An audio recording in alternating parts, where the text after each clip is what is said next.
على الفلاح.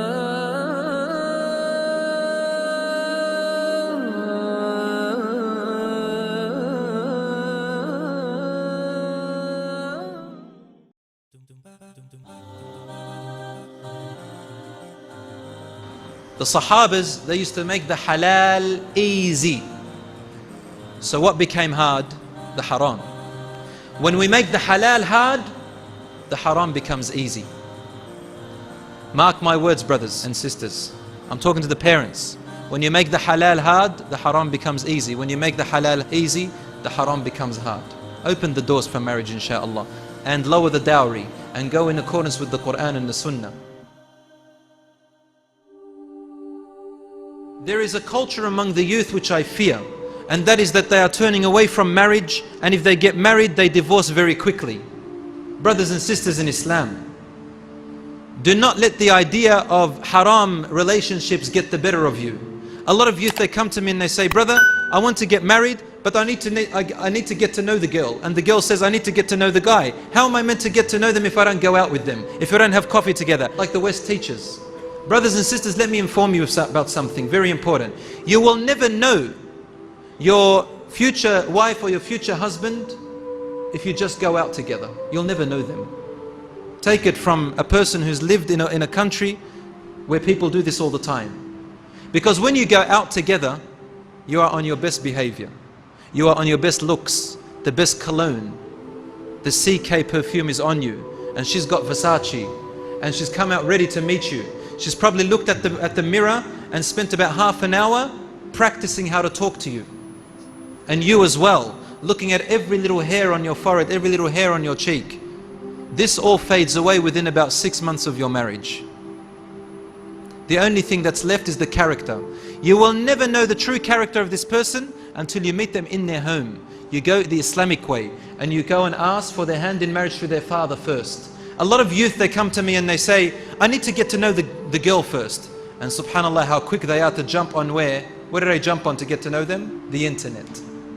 And messaging, text. They start conversing. Are you interested in marriage? She's on the other side. She's got a username first, right? Let's chat. How did you know I was a sister? Oh, I looked at your profile and you had some really good, I'm interested in that too. And let's get into this conversation. And comes up to me and says, brother, it's in the interest of marriage. My intentions are pure. Your intentions are pure? You're doing this for Allah subhanahu wa ta'ala, but you're doing it your way? What do you think? You're making up your own religion now. So they chit-chat and they chit-chat and they chit-chat, right? First they attract each other. Then they meet each other. Then they look at each other. It's all good to now, right? They haven't touched. Then they want to touch. Then the touch turns into something else. And then finally, they fall in love. In love. Oh, if you only knew. Brothers and sisters, you don't know what love is. This is not love. This is lust, lust. The girl is thinking, oh, how romantic he is. He's like that movie I watched the other day, Twilight Saga. The boy, he thinks he's Rambo. Walking, tensing his muscles. She's thinking how romantic he is, walking me through the garden and the roses and the butterflies. He's got one thing on his mind. And he's thinking, I will tolerate all of this until I get to what I want. If he's a Muslim, you ask him about his sister, he will say, I'll kill any guy who looks at her. If you want to marry someone, then you go in the right way, inshaAllah. Go through her father first, before you go through the girl. Why? My sisters, I'm talking to you now. Sisters, you've never been a man before. You don't understand how men think. Let your father do the work, inshaAllah. And obviously the fathers, I encourage you to be a bit more courageous and find husbands for your daughters. Don't sit there and make it difficult. Open the doors for marriage, inshaAllah, and lower the dowry and go in accordance with the Quran and the Sunnah. So the brother comes to the father and the father likes him. Then you meet the daughter, and if you fall in love with her, alhamdulillah. But the other way, if you fall in love with each other, you come to ask for her hand in marriage, and then the father says, over my dead body. What are you going to do then? You've fallen for each other. What are you going to do? The boy is dreaming about her. She's dreaming about him. He's the love of her life. She's the love of his life. That's what the shaitan tells you. What are you going to do? They start to cry. They start to this. They want to commit suicide. So they elope. They run away together. So he goes and marries her for 2 months. That's what happens, my sisters. And that's one of the reasons why divorces happen. He doesn't want you anymore.